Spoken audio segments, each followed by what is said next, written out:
ان الحمد للہ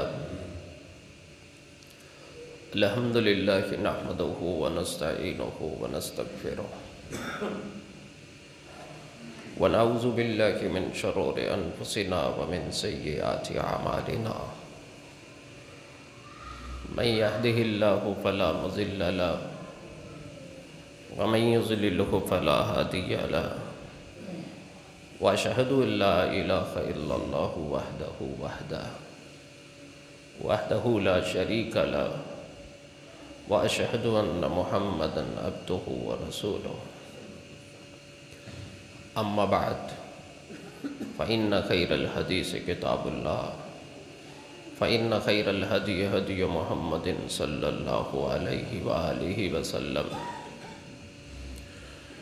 وشر الأمور محدثاتها وكل محدثة بدعة وكل بدعة ضلالة وكل ضلالة في النار. اللهم صل على محمد وعلى آل محمد كما صليت على إبراهيم وعلى آل إبراهيم إنك حميد مجيد.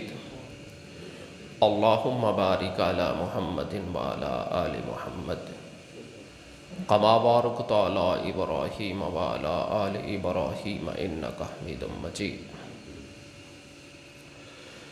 رب اشرح لي صدري ويسر لي أمري واحلل عقدة من لساني يفقهوا قولي.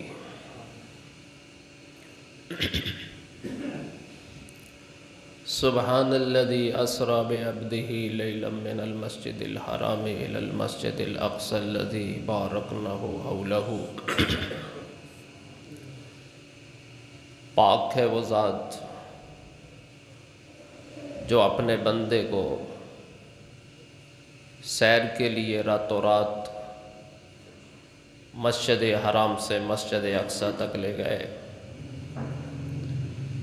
جس جگہ کے گرد و نواح میں ہم نے برکات رکھی. لِنُرِيَهُ مِنْ آیاتنا، تاکہ ہم ان کو اپنی بڑی بڑی نشانیاں دکھا سکیں. اِنَّهُ هُوَ السَّمِيعُ الْبَصِيرُ، بے شک وہ رب خوب سننے والا اور خوب دیکھنے والا ہے.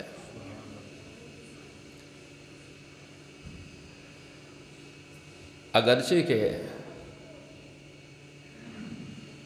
آقا علیہ السلام کی معراج کی رات اس کی تاریخ کوئی طے نہیں ہے، مختلف اقوالات،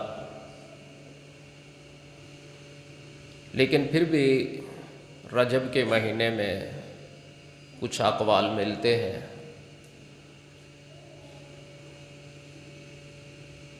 کہ رسالت مآب علیہ السلام خود بیان فرماتے ہیں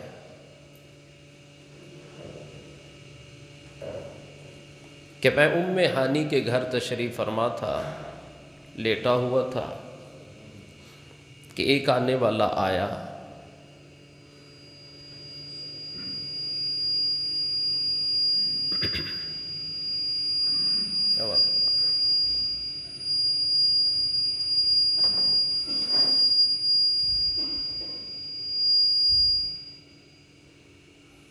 اور مجھے حتیم میں لے جایا گیا،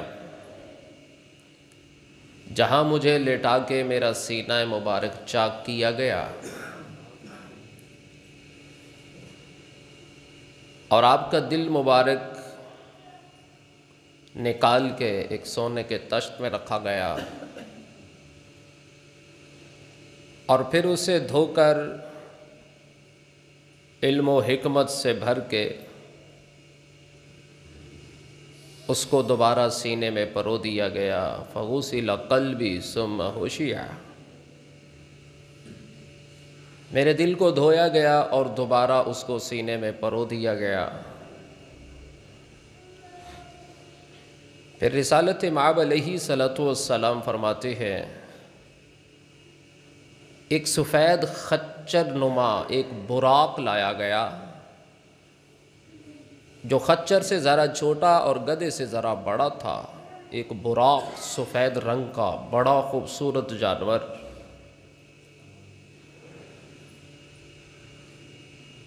اس کے اوپر آپ کو سواری کا حکم دیا گیا، اور رسالت مآب علیہ صلاۃ والسلام جب اس پہ سواری کرنے لگے تو وہ براق بدکنے لگا۔ تو جبریل نے اس براق کو مخاطب کر کے کہا، ابی محمد تفعل ھذا، اے براق تو محمد علیہ صلاۃ والسلام کے ساتھ ایسا کرو گے؟ فما رکبک عہد اکرم علی اللہ منہ، آج تلک تجھ پہ اس سے زیادہ اللہ کے ہاں عزیز شخص تیرے پہ کبھی سوار نہیں ہوا۔ فرفض عرقاً، براق نے جب جبریل کے یہ الفاظ سنے تو حدیث کے الفاظ ہیں وہ براق پسینوں پسینی ہو گیا۔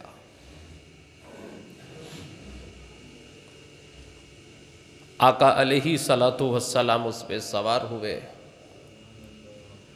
اور اس براق کی رفتار فرمایا جہاں اس کی نگاہ کی حد ہوتی تھی وہاں اس کا قدم ہوتا تھا،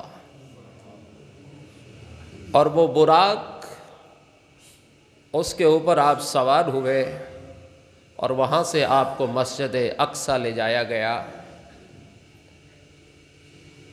مکہ سے مسجد اقصی تلک کا فاصلہ اس زمانے کے اندر کم از کم 40 دن کا سفر تھا۔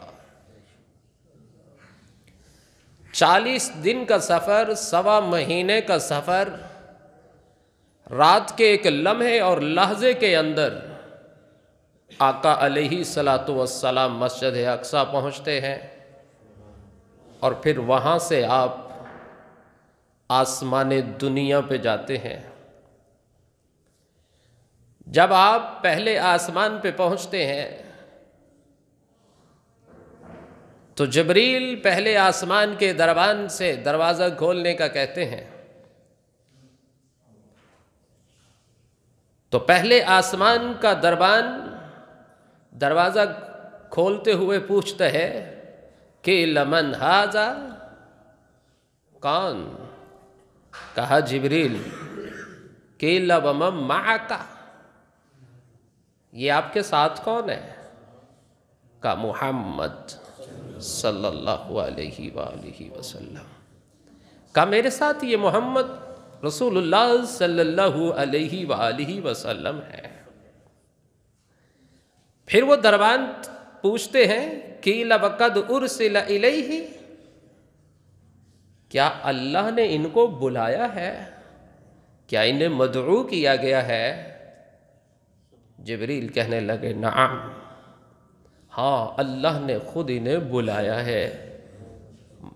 مرحبا بہ فنعم المجیء، دربان اہلاً و سہلاً کہتے ہیں، اور کہتے ہیں کتنا خوش نصیب ہے آنے والا۔ آپ پہلے آسمان میں جب داخل ہوتے ہیں تو جبریل امین آقا علیہ صلاۃ والسلام کو مخاطب کر کے فرماتے ہیں، یہ حضرت آدم علیہ السلام ہیں، آپ انہیں سلام کہیے۔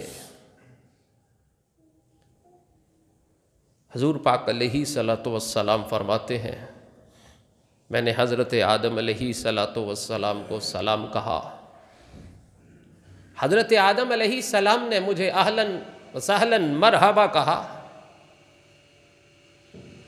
اور پھر اس کے بعد میں دوسرے آسمان تلک مجھے جبریل لے کے گئے۔ دوسرے دروازے پہ بھی اسی طرح دربان نے پوچھا کون؟ کہا جبریل۔ کہا ساتھ کون؟ کہا محمد علیہ صلاۃ والسلام۔ کہا کیا بلایا گیا؟ کہا ہاں انہیں بلایا گیا ہے۔ دروازہ کھولا، اہلاً و سہلاً مرحبا کہا، اور وہاں دو انبیاء کرام علیہ الصلاۃ والسلام کی ان پہ نظر پڑتی ہے، ایک حضرت یحییٰ اور ایک حضرت عیسیٰ علیہ الصلاۃ والسلام۔ آپ ان کو سلام کرتے ہیں، وہ آپ کے سلام کا جواب دیتے ہیں، آپ کے آنے کو مرحبا کہا جاتا ہے، پھر آپ کو تیسرے آسمان پہ لے جایا جاتا ہے۔ تیسرے آسمان کے دربان بھی اسی طرح پوچھتے ہیں، جبریل اسی طرح جواب دیتے ہیں، اہلاً و سہلاً مرحبا کہہ کے دروازہ کھولا جاتا ہے، تو وہاں حضرت یوسف علیہ السلام سے ملاقات ہوتی ہے۔ وہ یوسف علیہ السلام، جب صحابہ نے پوچھا اللہ کے رسول ان کے حسن کے بڑے چرچے ہیں، آپ یوسف علیہ السلام سے ملے، ان کا حسن کیسا تھا؟ تو آقا نے کیا فرمایا تھا؟ اللہ نے دنیا کا آدھا حسن انہیں عطا کر رکھا ہے۔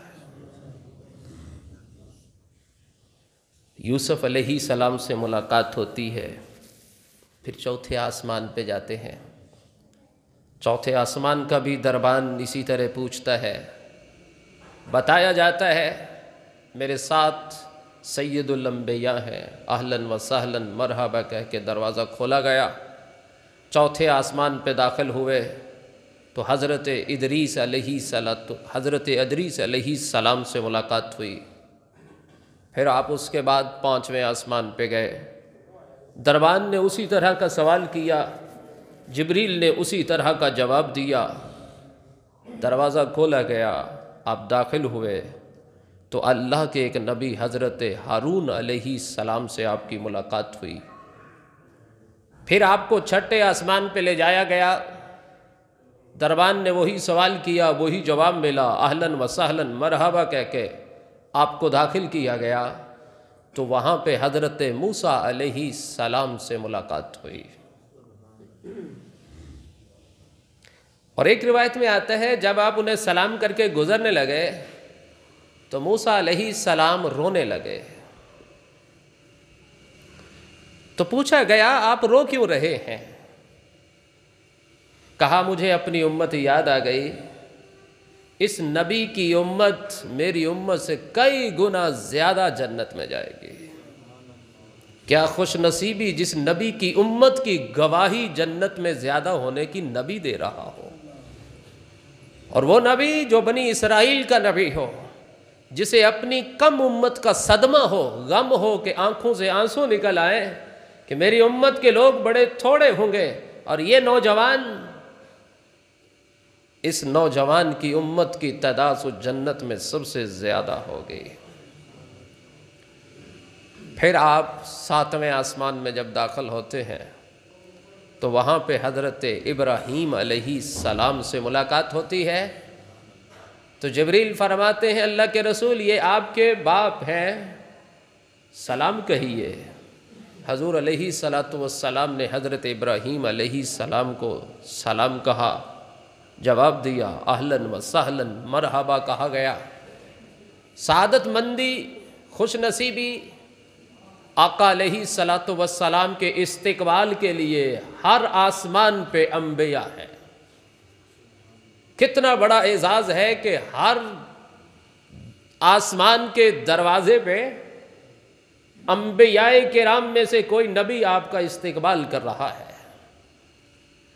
اور حضرت ابراہیم علیہ السلام کے بارے میں کچھ روایات میں آتا ہے کہ آپ اپنی امت کو جا کے کہیے گا کہ جنت میں کچھ جگہ تو اللہ نے آباد کر رکھی ہے اور کچھ غیر آباد پڑی ہے، وہ آپ کی امت نے، جنتی نے اسے خود آباد کرنا ہے۔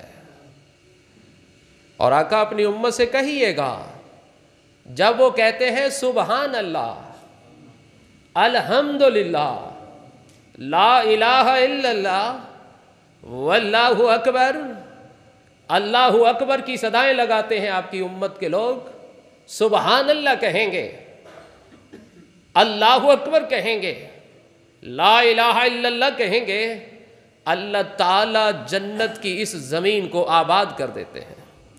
شجر کاری کا اہتمام ہوتا ہے، وہاں پہ سبزے کا اہتمام ہوتا ہے، تو اس لیے اس امت کو چاہیے کہ آج چلتے پھرتے اٹھتے بیٹھتے سبحان اللہ، الحمدللہ، اللہ اکبر، لا الہ الا اللہ، تاکہ وہ پلاٹ جنت کے، وہ زمین جنت کی جو بنجر اور ویران پڑی ہے، وہ آپ کے جانے پہ ایک خوبصورت گرینری کا منظر پیش کرے۔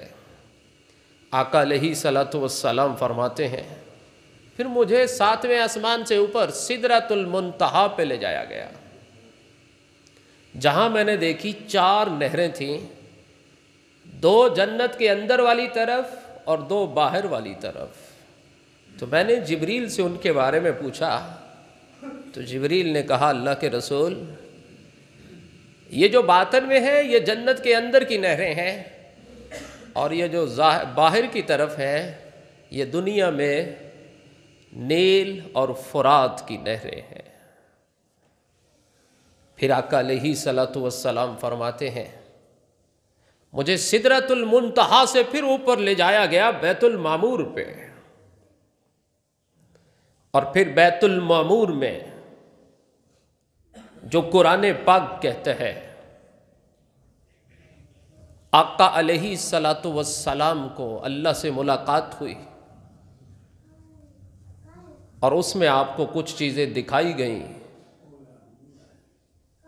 اور پھر کوئی چیز آپ کو تحفے میں بھی دی گئی، اور پھر آقا علیہ الصلوۃ والسلام فرماتے ہیں جب میں بیت معمور پہ پہنچا، ثم اوتیت باناء من خمر واناء من لبن واناء من عسل، میرے پاس 3 برتن لائے گئے، ایک برتن کے اندر شراب تھی، ایک برتن کے اندر دودھ تھا، اور ایک برتن کے اندر شہد تھا۔ تو میں نے ان تینوں میں سے دودھ کے پیالے کو اٹھایا اور پیا، تو جبریل نے کہا اللہ کے رسول آپ نے اس فطرت کو قبول کیا، اس فطرت پہ عمل کیا جس فطرت پہ آپ اور آپ کی امت ہے۔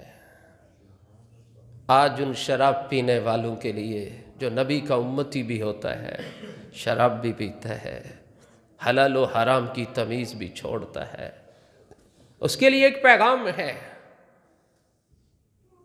کہ وہ شراب جو دنیا میں پی لے انسان، جسے میرے نبی نے ام الخبائث کہا، تمام برائیوں کی ماں شراب ہے،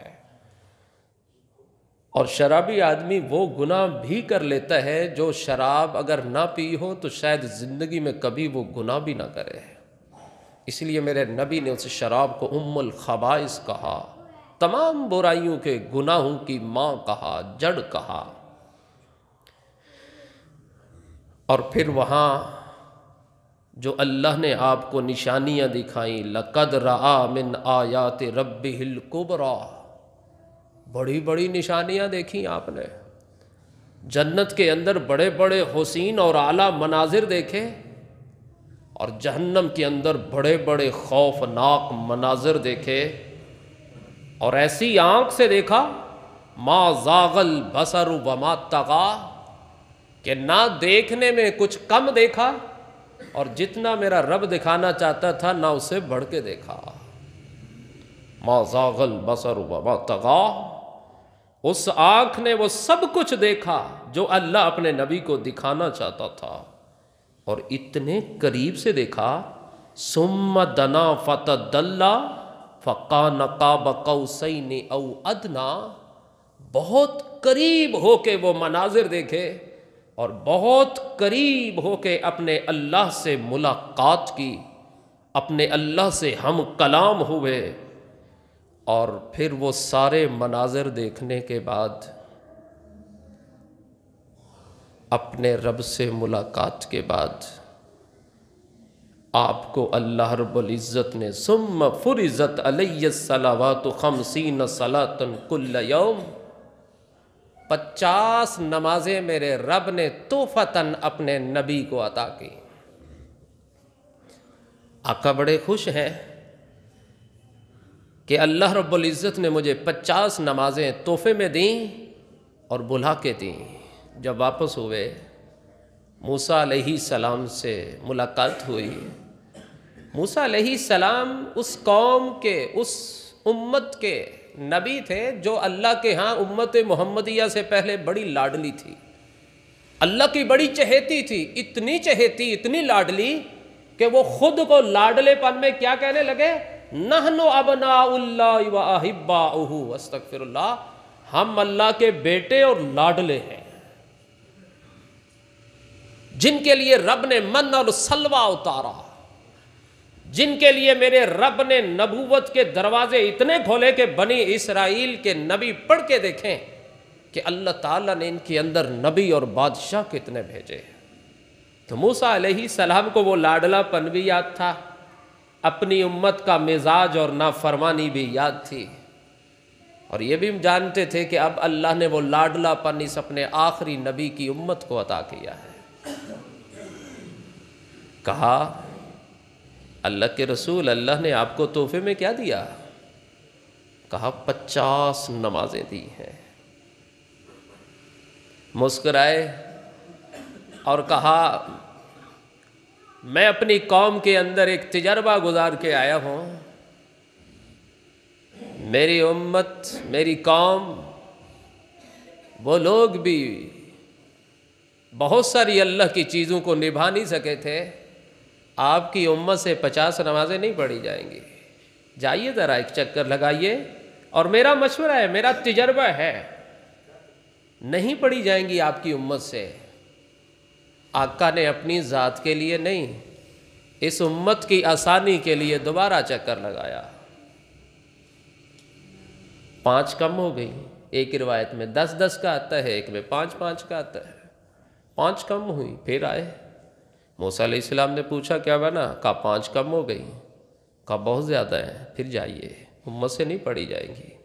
دوسرا چکر لگایا، پھر 5 کم، پھر تیسرا چکر، پھر حضرت موسیٰ علیہ السلام آپ واپس آ جاتے ہیں کہ مجھے اتنی کافی ہیں، لیکن موسیٰ علیہ السلام اصرار کرتے ہیں کہ آپ واپس جائیے۔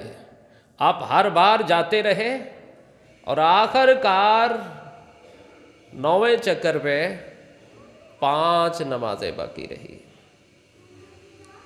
موسیٰ علیہ السلام نے پوچھا اب کتنی ملی؟ کہا 5۔ کہا پھر جائیے، واپس جائیے، آپ کی امت سے اتنی بھی نہیں پڑھی جائیں گی۔ آقا نے کیا فرمایا؟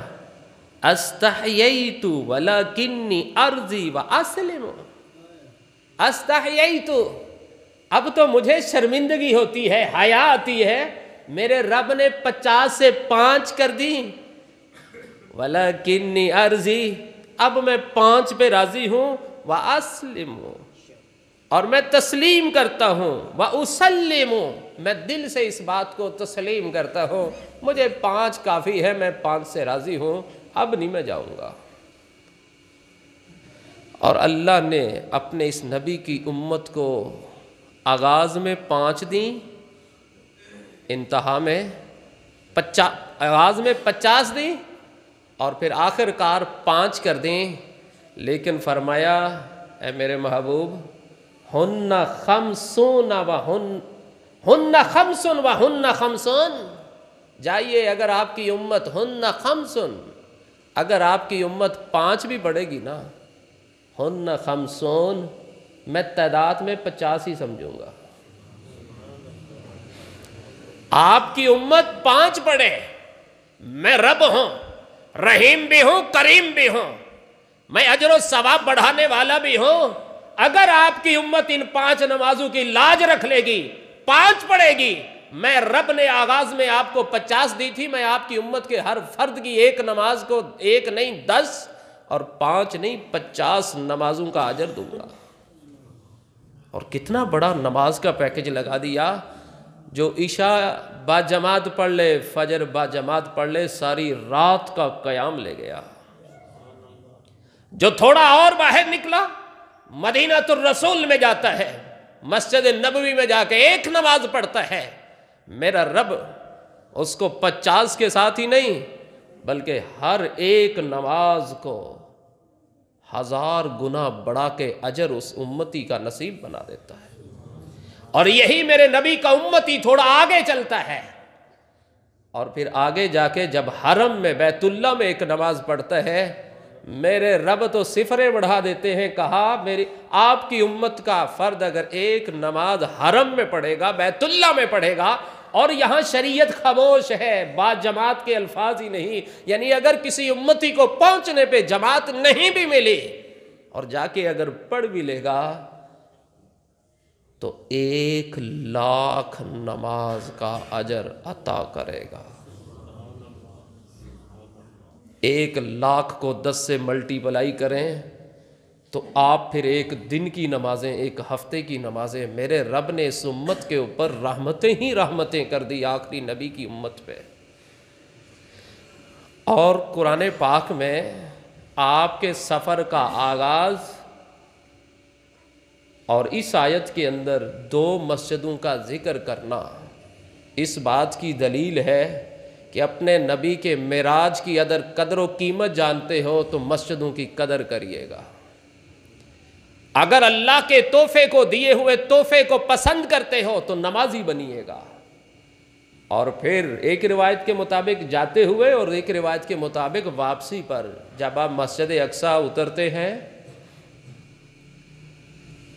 انبیاء کرام ان کو بھی وہاں اتارا جاتا ہے۔ مسجد اقصیٰ کے اندر تمام انبیاء کرام موجود ہیں، حضرت آدم علیہ السلام سے لے کے عیسیٰ علیہ السلام تلک، اور ہمارے نبی علیہ السلام سمیت۔ اب کیفیت کیا ہے؟ شریعت خاموش ہے، ہم بھی خاموش ہیں۔ اگر میرے نبی جسم اور روح کے ساتھ ہیں تو باقی انبیاء بھی جسم اور روح کے ساتھ ہو سکتے ہیں، کیونکہ اگر میرے نبی پاک علیہ السلام حالت بیداری میں معراج کرتے ہیں اور جسم اور روح کے ساتھ جاتے ہیں تو اللہ بھی انبیاء کو وہاں اکٹھا کر سکتا ہے۔ انک علی کل شیء قدیر، وہ ہر چیز پہ قادر ہے، جو چاہے کر سکے۔ تیری میری عقل دنگ ہے، خاموش ہے، وہاں تک نہیں پہنچ سکتی۔ وہ سفر جو مسجد حرام سے مسجد اقصیٰ تک 40 دنوں کا ہے، اگر وہ چند لمحے کے اندر ہو جاتا ہے، ایک آسمان سے دوسرے آسمان کے درمیان کا فاصلہ دنیا کی تیز ترین سواری پہ کیا جائے، 500 سال گزر جائیں تو وہ مسافت جا کے پوری ہوتی ہے۔ میرا رب رات کے کچھ وقت کے اندر سب کچھ کر سکتا ہے، تو انبیاء کرام ان کو بھی لا سکتے ہیں۔ سارے انبیاء کرام موجود ہیں۔ اب کسی کے دل میں ہے کہ حضرت ابراہیم کیونکہ انہیں جد الانبیاء کہا گیا، کسی کے دل میں تھا حضرت ابراہیم امامت کروائیں گے، کسی کے دل میں آیا حضرت آدم علیہ السلام جن کو اللہ نے اپنے ہاتھ سے بنایا وہ نماز پڑھائیں گے، کسی کے دل میں آیا حضرت عیسیٰ اللہ کی خاص نشانی ہے وہ نماز پڑھائیں گے، مصلی امامت پہ کھڑے ہوں گے۔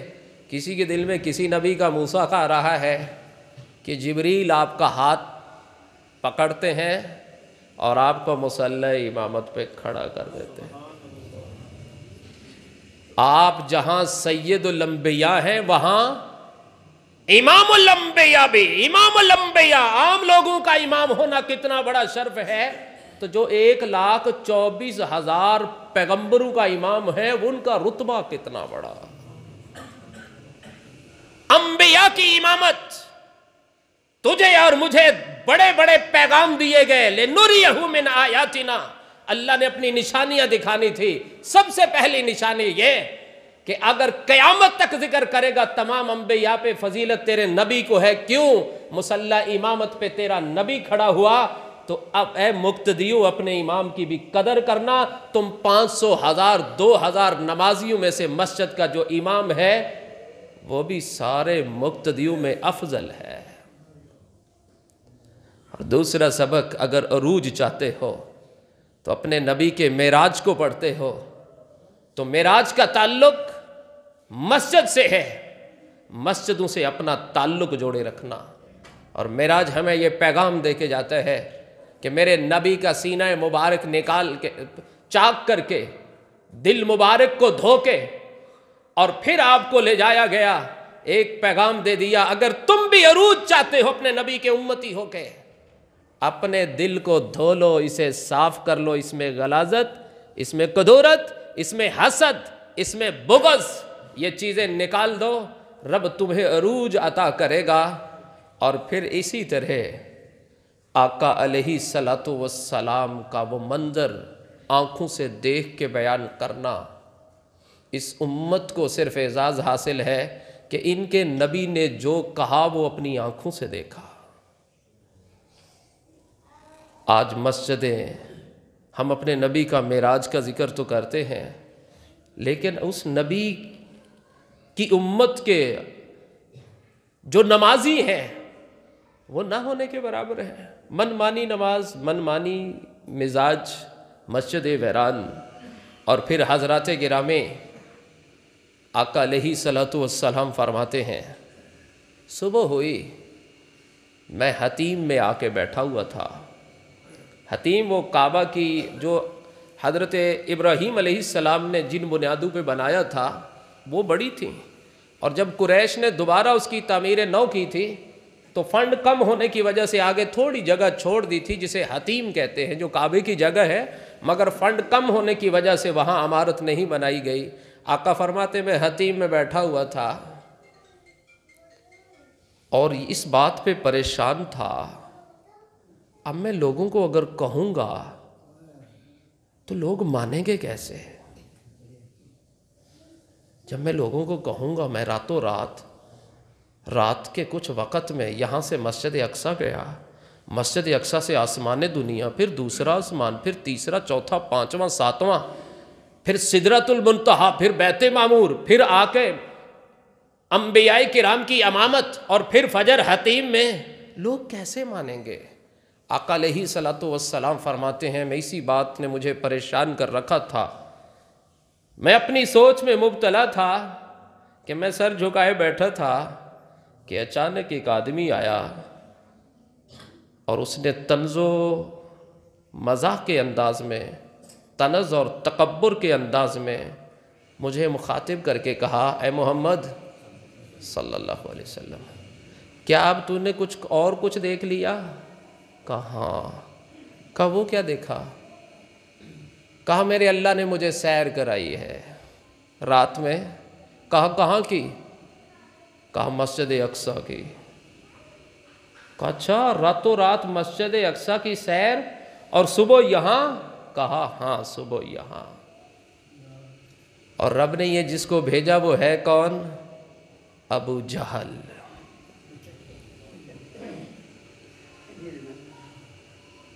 جو ہر بات میں میرے نبی کا تمسخر اڑانے والا ہے۔ ابو جہل نے بڑا شاطر اور ہوشیار تھا، کہا یہ موقع ہے اس نبی کے اعتقاد والے لوگوں کو اس سے دور کرنے کا، نفرت دلانے کا۔ کہا اے محمد، جو بات میرے سامنے کہہ رہے ہو، کیا یہ بات اپنی قوم کے سامنے کہہ لو گے؟ کہا کہہ لوں گا۔ ابو جہل نے ایک زوردار آواز لگائی جو عرب کا طریقہ کار تھا، یا بنو کعب، آواز دی، لوگ اکٹھے ہوئے۔ اور اسی لیے جس طرح کہ کہا جاتا ہے، جس طرح دشمنوں میں بدترین دشمن لایا گیا ابو جہل، اسی طرح تصدیق کے لیے بھی بعض روایات میں آتا ہے کہ ابو جہل نے وہ موقع غنیمت جانا، کہا آج اگر ابو بکر نے انکار کر دیا تو بات بن جائے گی، اور وہ بھاگا ابو بکر کے پاس گیا اور کہا ابو جہل نے، اے ابو بکر، کیا اگر کوئی شخص یہ کہہ دے کہ میں رات کے کچھ لمحے کے اندر مسجد اقصیٰ گیا اور پھر ساتوں آسمانوں سے ہو کے صبح واپس آ گیا تو مانو گے؟ کہا ماننا بات کی بات ہے، پہلے یہ بتا یہ کہا کس نے ہے؟ سوال کیا کیا؟ حضرت ابو بکر نے جواب کس انداز میں بدل دیا؟ کہا یہ بتا کہا کس نے؟ کہا جس نبی کا تو نے کلمہ پڑھا ہے اس نے کہا۔ کہا اگر اس نے کہا ہے تو صدقت، میں اس کی تصدیق کرتا ہوں، میں سچ مانتا ہوں، قیامت تلک وہ ابو بکر ہمیشہ کے لیے اس امت کے اندر ابو بکر نہیں رہے، بلکہ آج بھی دنیا سے پوچھئے وہ ابو بکر صدیق کے نام سے یاد کرتی ہے۔ میرے نبی کی اگر تکذیب کرنے کے اندر پہلا بد نصیب انسان آیا تو اس کی تصدیق کے لیے بھی میرے رب نے اس امت کے خوش نصیب انسان کو، بہترین انسان کو صدیق کا لقب دلوایا۔ اور حضرت ابو بکر کو صدیق کا لقب بھی یہی پہ ملا۔ ابو جہل سے بات نہ بنی، لوگوں کو اکٹھا کیا، شور ڈال دیا۔ لوگوں نے حضور علیہ الصلوۃ والسلام سے سوال کیا، دہرایا کہ آپ راتوں رات مسجد حرام سے مسجد اقصی گئے؟ کہاں گیا؟ کچھ لوگوں نے کہہ کے لگانے شروع کر دیے، کچھ نے اپنا ہاتھ اپنے ماتھے پہ رکھ لیا، کسی نے اپنے انداز میں کسی طرح مذاق اڑایا، کسی نے اپنا مذاق کسی انداز میں اڑایا۔ اور پھر ان میں سے کچھ لوگ زیادہ سمجھدار تھے، وہ کہنے لگے یہ نبی آج تک مکے سے باہر تو کبھی گیا نہیں۔ ان میں سے کچھ ایسے لوگ بھی موجود تھے جو مسجد اقصی جاتے آتے رہتے تھے، کئی سفر کیے تھے۔ وہ کہنے لگے اچھا تمہاری بات سچ مان لیں گے، مسجد اقصی کا نقشہ بتا دو، کھڑکیاں بتا دو، دروازے بتا دو، اس کا میپ، اس کا نقشہ، وہ ساری چیزیں بتا دو۔ حضرات گرامی یہ وقت بڑا مشکل ہوتا ہے۔ آپ کسی کے گھر مہمان جاتے ہیں، آپ بیڈ شیٹ کی چادر کا رنگ بھی یاد ہوتا ہے، دروازے کے لوہے کا ہے لکڑی کا یہ بھی یاد ہوتا ہے، کھڑکیاں اس سمت تھی یا اس سمت تھی یہ بھی یاد رہتا ہے۔ مشکل ترین مرحلہ ہے، اور آقا فرماتے ہیں لم اثبتھا، مجھے یہ چیزیں یاد نہیں تھی، میں نے ان چیزوں کو ذہن میں نہیں رکھا تھا۔ فَقُرِبَتْ قُرْبَةً فَقُرِبْتُ مِثْلَهُ قَطُّ، کہا یہ جب اس نے سوال کیا یہ وقت میرے اوپر سب سے سخت اور مشکل ترین وقت تھا۔ اب اگر یہاں آقا نشانی نہیں بتاتے تو ابو جہل اپنی بات میں شور مچاتا، میرے نبی کی ذات داغدار ہوتی، میرے نبی کی بات داغدار ہوتی۔ آقا علیہ الصلوۃ والسلام فرماتے ہیں جو ہی انہوں نے مجھ سے سوال کیا کہ اس کا دروازہ کدھر تھا، کتنے دروازے تھے، کتنی کھڑکیاں تھی، فَرَفَعَهُ اللَّهُ لِي، اللہ نے اس مسجد اقصی کو اٹھا کے میرے آگے کر دیا۔ اندرو الی، وہ مجھ سے کھڑکیاں پوچھتے میں کھڑکیاں بتاتا، وہ دروازے پوچھتے میں دروازہ بتاتا، وہ رنگت پوچھتے میں رنگت بتاتا، جو چیز پوچھتے جاتے میں بتاتا جاتا۔ اور قیامت تلک کے لیے میرے نبی کی یہ صداقت، اور وہ لوگ حیران رہ گئے کہ ہمیں وہ چیزیں یاد نہیں تھی مسجد اقصی کی جو اس نبی نے بیان کر دی۔ حضرات گرامی، یہ عظیم معراج میرے نبی کو، تیرے نبی کو، کائنات کے امام الانبیاء کو، سید الانبیاء کو، خاتم الرسل کو اللہ نے عطا کی۔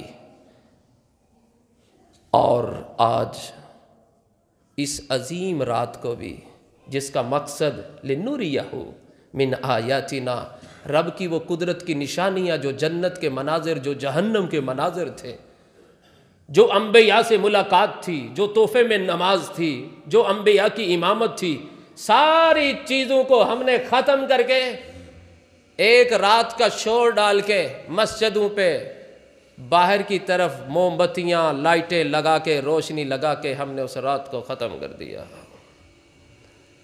کاش کہ یہ امت کے افراد اس رات کو میرے نبی کی ان حکمت و دانائیوں کو جو آپ نے بیان کی تھی ان کو سنتے کہ میرے نبی کو اللہ نے تحفہ کیا دیا، اس تحفے کی قدر کرتے ہیں۔ جو آپ نے جنت کے مناظر پیش کیے ان کو اپناتے، اور جو جہنم کے خوفناک ہولناک مناظر دیکھے ان سے بچتے۔ لیکن آج بھی امت اختلافات خرافات کی شکار، اور آج وہ اپنے نبی کی اس معراج والی ساری بات سے ناواقف ہے۔ بس اتنا معلوم ہے نبی معراج پہ گئے، ارے معراج پہ کیسے گئے، کیا کچھ دیکھا، کیا لے کے آئے، تحفہ میرے رب کو کیا ملا، میرے رب نے اپنے نبی کو تحفہ کیا دیا، اور اس نبی نے اپنی امت کو تحفہ کیا دیا۔ کیا اس تحفے کی قدر تیرے میرے ہاں ہے؟ آج کعبے میں لوگ جاتے ہیں، جائے نمازوں کو لگا لگا کے غلاف کے ساتھ وہ جائے نمازیں لاتے ہیں، کتنے لوگ اس غلاف کعبہ کے اس کو کاٹنے کی، اس کے دھاگے کھینچنے کی کوشش کرتے ہیں۔ یہ بڑا بابرکت ہے غلاف کعبہ کہ اس کے دھاگے لے کے جاؤں گا، میری زندگی اور تقدیر بدل جائے گی۔ اللہ کے بندے، تیرے پاس تو اپنے نبی کا وہ تحفہ موجود ہے جو تحفہ تو بھی رکھ سکتا ہے، تیری اولاد بھی رکھ سکتی ہے، تیرے بیوی بچے بھی رکھ سکتے ہیں، جو تیری آنکھوں کی ٹھنڈک بھی ہے، جو جنت کا نور بھی ہے، جو قبر کا نور بھی ہے، جو تیرے جنت کی حجت بھی ہے، جو کل قیامت کے دن نبی اپنی امت کی پہچان جن 5 اعضاء سے کرے گا وہ وضو والے نمازی کے ہیں کہ جن سے اس کا چہرہ، اس کے ہاتھ، اس کے پاؤں چمک رہے ہوں گے۔ اللہ سے دعا ہے اللہ مجھے آپ کو مسجدوں کی تکریم کی توفیق عطا فرمائے، پکا سچا نمازی بنائے، متبع رسول بنائے، اور اللہ ہمیں اپنی اولادوں کو معراج رسول پوری ایمانداری سے بیان کرنے کی توفیق عطا فرمائے، اور جو اللہ تعالیٰ نے آپ کو نوازا اس کی اللہ تعالیٰ ہمیں قدر و قیمت رکھنے کی توفیق عطا فرمائے۔ وآخر دعوانا الحمدللہ رب العالمین۔